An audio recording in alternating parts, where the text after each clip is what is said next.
The evening sky stretched over Los Angeles like a vast canvas splattered with hues of amber and violet. The air was thick with anticipation, a mixture of cigar smoke and the crisp scent of autumn leaves drifting from the grand entrance of the historic Dolby Theater. The iconic venue stood proud on Hollywood Boulevard, its golden glow illuminating the eager crowd gathered for the highly anticipated event, Clint Eastwood's keynote speech on American values, resilience, and the state of the nation. Inside, the atmosphere buzzed with quiet excitement. Rows of polished seats shimmered under the soft chandeliers, and the murmur of conversations blended with the occasional pop of a camera flash. The audience was a blend of Hollywood's elite, political figures, and everyday Americans who had long admired Eastwood, not just as an actor and director, but as a man who stood unwavering in his beliefs. At center stage, Clint Eastwood stood tall, a living legend etched by time and wisdom. Dressed in a tailored charcoal suit with his signature squint, he exuded the same unshakable grit that had made him an American icon. His presence commanded the room effortlessly. He wasn't just a speaker tonight, he was a storyteller, a truth-teller, a man who had seen the tides of history turn and had never wavered in his convictions. The crowd hushed as he stepped to the podium, adjusting the microphone with his rugged, calloused hands. But just as he was about to speak, a sudden disturbance erupted from the back of the theater. A group of protesters stormed in, their voices rising in a chaotic chorus of slogans and demands. "Fascist," someone shouted. "No platform for hate," another voice echoed.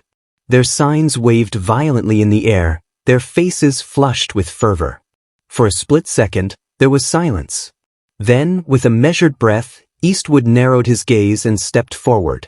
How would a man who had faced down the toughest villains, on and off screen, respond to this challenge? The theater, once humming with anticipation, now trembled under the weight of chaos. The protesters' voices clashed against the ornate walls, their chants bouncing off the chandeliers like war drums in a battle of ideals. Clint Eastwood, a man who had spent a lifetime commanding silence with a mere glance, stood still at the podium, his expression unreadable. He had expected opposition. After all, speaking one's mind in today's America came with a cost. But this? A full-scale interruption, an attempt to drown out his voice before he had even spoken a word? That was something else entirely.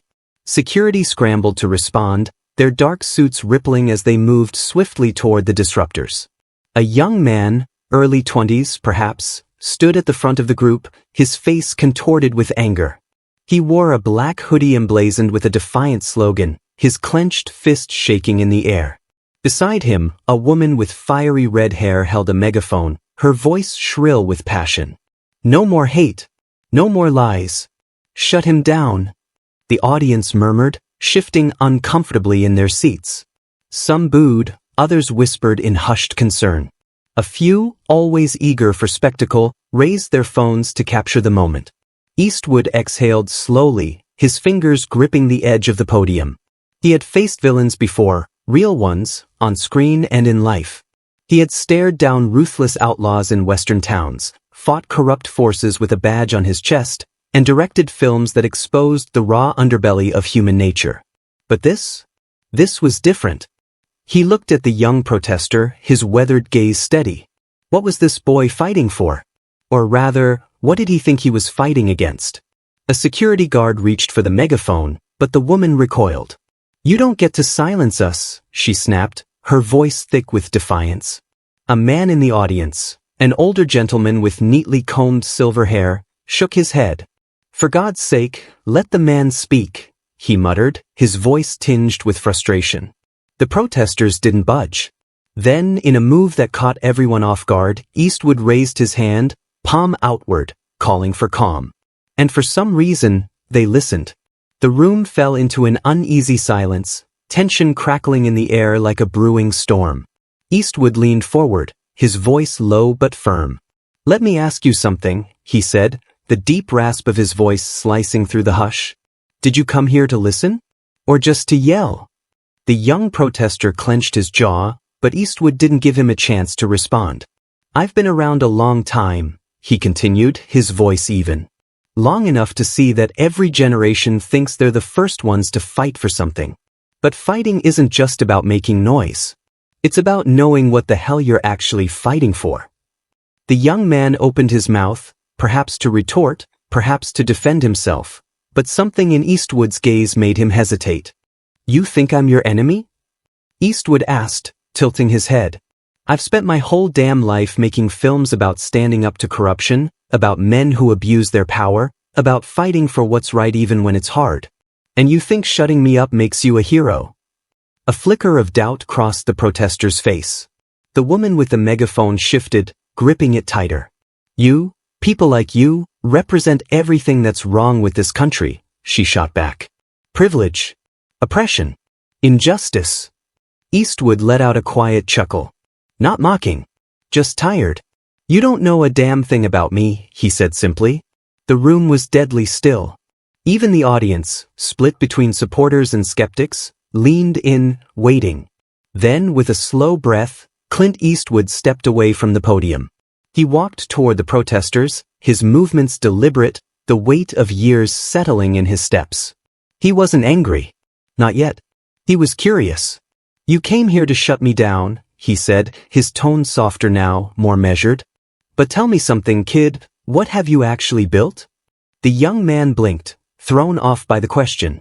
"Anybody can tear something down," Eastwood said. "That's easy. You don't like my words? My movies? My beliefs? Fine. But what have you made? What have you created that's worth standing for?" For the first time since the protest began, the young man hesitated. And in that pause, Eastwood saw something shift. A crack in the armor. It wasn't victory. Not yet. But it was something. And that was enough to keep talking. The battle had begun, not of fists or force, but of words. And Clint Eastwood had no intention of backing down. The tension in the theater was thick enough to cut with a knife. The protesters, momentarily stunned by Clint Eastwood's calm but commanding response, exchanged uneasy glances. Some clenched their fists, still bristling with defiance, while others, less sure of themselves, looked toward their leader, the young man who had first shouted. He was still standing at the front, his breathing uneven, his mind racing. His name, though Eastwood didn't know it yet, was Jason Carter. A 24-year-old graduate student from Berkeley, he had spent the past few years organizing demonstrations, convinced that America had veered dangerously off course. Tonight, he had come to make a statement, to challenge a man he had been told represented everything wrong with the country. But now, under the piercing gaze of the very legend he had come to defy, Jason felt something unexpected, uncertainty. The woman with the megaphone, Emily Reyes, a fierce activist with fire in her heart, was less shaken. "We don't need to build anything," she snapped, stepping forward. "We're here to tear down the old systems. Systems that you, Mr. Eastwood, have benefited from your whole life." A murmur rippled through the crowd. Some audience members scoffed, while others waited, eager to see how Eastwood would respond. Clint tilted his head slightly, studying her. "That's the difference between us," he said. "You think destruction is the answer. I've spent my life telling stories about men and women who fight to build something better, who stand their ground, not just to burn things down, but to make something worth keeping." Jason took a step forward, his jaw tight. "But what if the system is broken?" he shot back. "What if everything you're defending is just keeping the wrong people in power?" Eastwood's eyes darkened, his expression unreadable.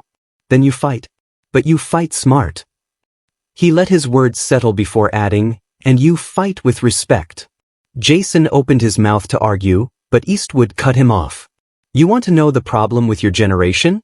he said, his voice calm but unyielding. "You don't listen. You yell. You accuse. You think anyone who disagrees with you is the enemy. But you don't stop to understand. And that's why you'll never win." The room was silent. Emily's grip on the megaphone tightened, her knuckles white. "You don't understand what it's like to be powerless," she said, her voice trembling, not with fear, but with conviction. "You've been a movie star, a director, a millionaire. You've never had to fight just to be heard." Eastwood's gaze didn't waver. "You think I was born with this voice?" he asked, his voice a low rumble. You think I didn't have to fight?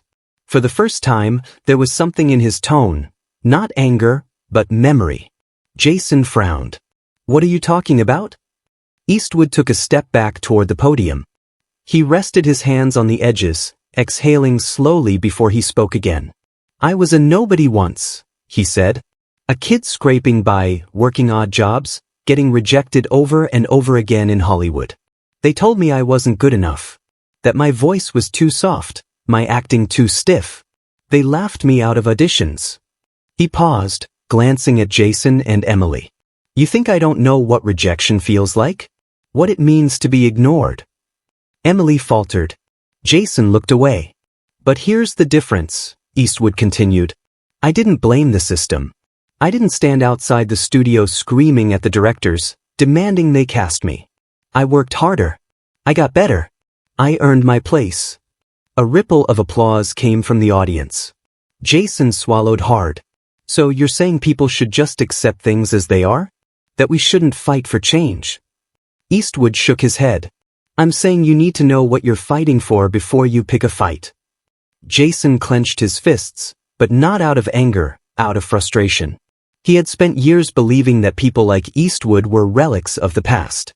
Yet here he was, challenging him in a way no professor, no protest leader, no social media echo chamber ever had.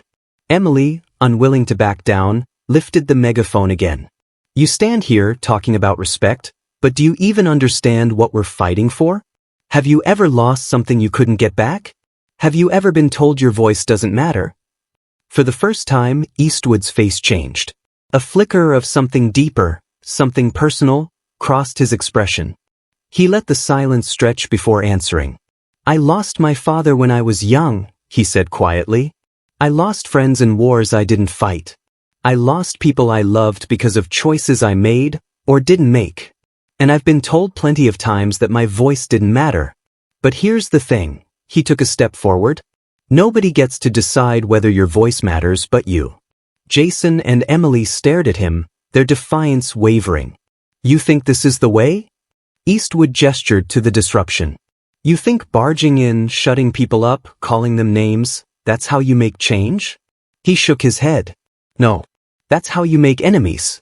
And if you spend all your time making enemies, you'll never build anything worth keeping. Jason let out a slow breath, his shoulders dropping slightly. He had come here expecting to rage against an icon, to make a statement. Instead, he had been forced to listen. For the first time in his life, he wasn't sure if he had all the answers. Emily, still gripping the megaphone, looked around. The audience wasn't hostile, at least not all of them. Some looked at her with curiosity. Some with respect. Some even seemed to be thinking. Eastwood looked at her and Jason one last time. You've got passion, he admitted. That's good. But passion without wisdom? That's just noise. Jason exhaled. Noise. Was that all they had been making? A long pause. Then, slowly, Jason turned to Emily. Maybe we should. He stopped himself, glancing at Eastwood again. The old actor watched him, waiting. Jason sighed. Maybe we should listen. Emily's face twisted with uncertainty, but she saw something in Jason's expression, doubt, but also growth. She lowered the megaphone. The theater was dead silent.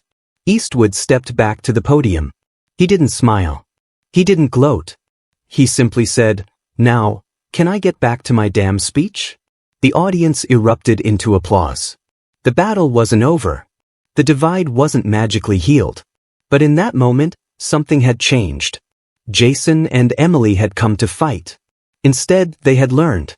And sometimes, that was the real revolution. The applause roared through the theater like a tidal wave, but for Jason Carter, the noise faded into the background. His pulse pounded in his ears, drowning out the sounds of cheering, clapping, and the scattered murmurs of discontent. He had come here for a fight. He had come here to shut Clint Eastwood down.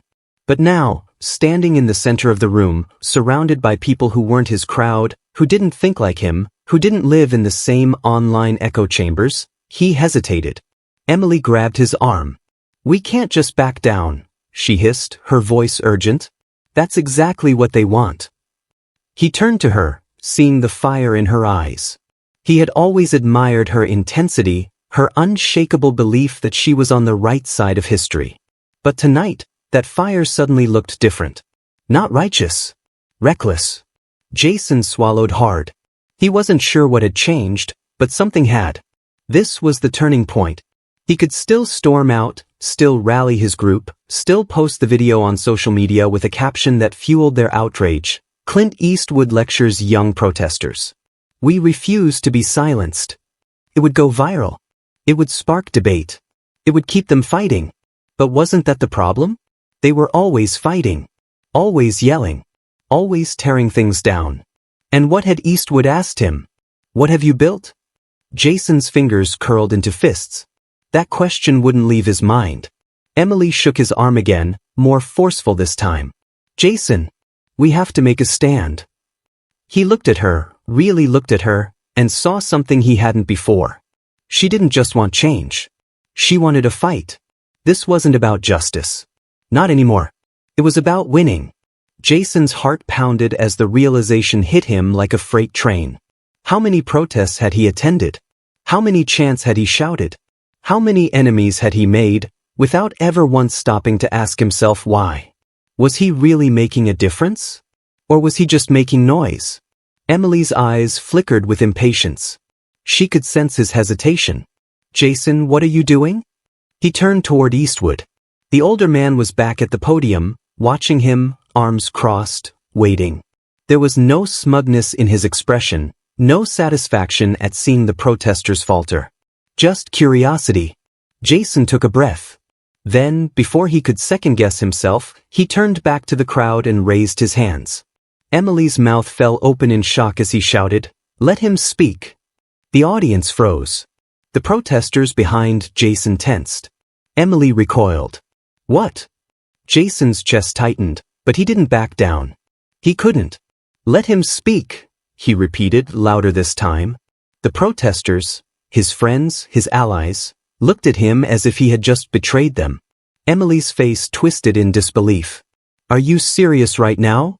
Jason met her gaze, his own steady. "We came here to fight. But maybe we should have come here to listen." A low murmur rippled through the protesters. Some looked uncomfortable. Others looked angry. A few looked conflicted. Emily's face hardened. "If you're not with us, you're against us," she spat. Jason's stomach twisted. He had spent years believing in this cause, standing alongside Emily in protest after protest, shouting until his voice went raw. He had thought they were changing the world. But now he saw the truth. If he questioned anything, if he didn't follow the movement's script exactly, he was the enemy. Just like Eastwood. Just like everyone they had fought against. Jason straightened his shoulders. "No," he said, voice firm. "That's not how this works." He turned to the protesters behind him. "We don't have to agree with him. We don't even have to like him. But if we demand that people listen to us, then we have to listen too. Otherwise, we're just hypocrites." Emily's eyes flashed with fury. "You sound just like them." Jason shook his head. "No. I sound like someone who wants to actually fix something, not just scream about it." Silence. The tension between them was electric, charged with years of friendship, shared struggles, and a single moment of irreconcilable difference. Emily exhaled sharply, shaking her head. Unbelievable. She turned and stormed out, the megaphone still clutched in her hand. A few protesters followed, unwilling to be part of this anymore. But some stayed. Jason felt his pulse slow as he watched Emily disappear through the exit. A part of him ached, he had just lost a friend. Maybe for good. But another part of him, the part that had begun to doubt, the part that had begun to think for himself, felt free. He turned back to the stage. Eastwood was watching him, his expression unreadable. Then, after a long moment, the old man nodded. Jason swallowed. He nodded back. And for the first time in his life, he listened. The theater remained in tense silence, the aftermath of Jason's decision hanging thick in the air. The protesters who had stayed behind looked uncertain, glancing between Jason and Clint Eastwood, as if waiting for some final confirmation that they had chosen the right side. Emily was gone. So were many of their most passionate supporters. Jason's heart was still pounding, but there was no turning back now. He turned toward the stage, locking eyes with Eastwood. The old man studied him for a long moment before leaning into the microphone. "Well," he said, his voice steady but edged with something softer now. "That was more interesting than I expected." A small ripple of laughter spread through the crowd, breaking the tension. Jason exhaled slowly. He didn't laugh, but something in him loosened. Eastwood nodded toward him.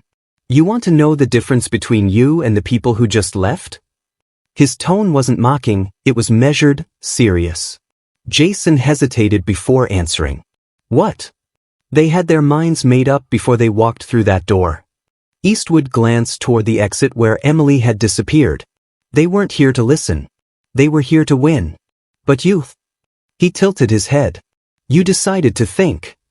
Jason clenched his jaw, unsure whether to feel pride or discomfort at the observation.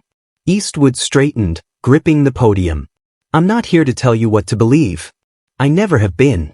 I've been in this country long enough to know that belief changes. People change. But I'll tell you this much, the minute you stop listening, you've already lost." Jason swallowed hard. The audience watched him, waiting to see what he would do next. For the first time, Jason realized that the moment wasn't about Eastwood. It was about him. He had spent years defining himself as a fighter, a revolutionary. He had always believed he was on the right side, until tonight. Now he wasn't so sure. The weight of that realization settled over him. Had he wasted years yelling instead of learning? Had he alienated people who might have listened if he had just given them a chance? He turned to the group of protesters still standing nearby. Some looked at him with uncertainty, others with quiet understanding. He could see it on their faces, the same conflict that had been in his own heart moments ago. He took a deep breath. "We should stay," he said. "We should listen." A few of them exchanged wary glances. One of them, a girl named Marcus Hill, whom Jason had marched alongside more times than he could count, shifted uncomfortably. Jason met her gaze. "You don't have to agree. But if we keep walking out of conversations just because they make us uncomfortable, then how do we ever change anything?" Marcus hesitated, then sighed. "Damn it," she muttered. "Fine. But if this guy says anything stupid, I'm walking out." Jason smirked faintly. "Deal." Eastwood, watching the exchange, gave a slow, approving nod. "All right then," the actor said, turning back to the audience. "Now that we've had ourselves a little moment of democracy, let's get back to the speech, shall we?" A chuckle rippled through the audience again, and this time, Jason actually felt himself smiling. As Eastwood continued speaking, Jason listened, really listened. Not just to the words, but to the tone, the weight behind them. He didn't agree with everything. But for the first time, he wasn't just waiting for his turn to argue. He was absorbing, understanding. And it felt different. Felt right. The night wore on, and by the time Eastwood finished, the audience gave him a standing ovation. Jason didn't clap. Not because he disapproved, but because he was thinking. For the first time in a long time, he didn't feel like a soldier in a war. He felt like a man who was finally asking the right questions. And that was more powerful than any protest he had ever attended. The night air was crisp outside the theater. Jason stood on the steps, his hands shoved deep into his jacket pockets as people filtered out, their voices a mixture of lingering debates and quiet reflection. Marcus stood beside him, arms crossed. "Well," she said, exhaling, "that was different." Jason chuckled, though there wasn't much humor in it. "Yeah." She studied him. "You really shook things up in there." He shrugged. "I don't know if that's a good thing or a bad thing." Marcus let out a dry laugh. "Oh, it's definitely bad. Emily's gonna hate you forever." Jason sighed. He knew it was true. There was no coming back from this. He had broken the unspoken rule, the one that said you never question your own side. He should have felt regret. Instead, he felt something else. He turned to Marcus. "You still think I'm a sellout?" She was quiet for a moment, then smirked. "You just grew a conscience. It's weird." Jason smirked back. For years, he had lived in a world that saw things in black and white. Us versus them. Right versus wrong. Good versus evil. But tonight he had seen the shades of gray. He had realized that real change wasn't just about making noise. It wasn't about forcing the world to listen. It was about listening back. He thought about Emily, about all the protests, all the arguments, all the energy they had spent trying to fight against people they had never even tried to understand. Maybe Eastwood had been right. Maybe the real battle wasn't about tearing things down. Maybe it was about building something better. A soft breeze rustled through the street.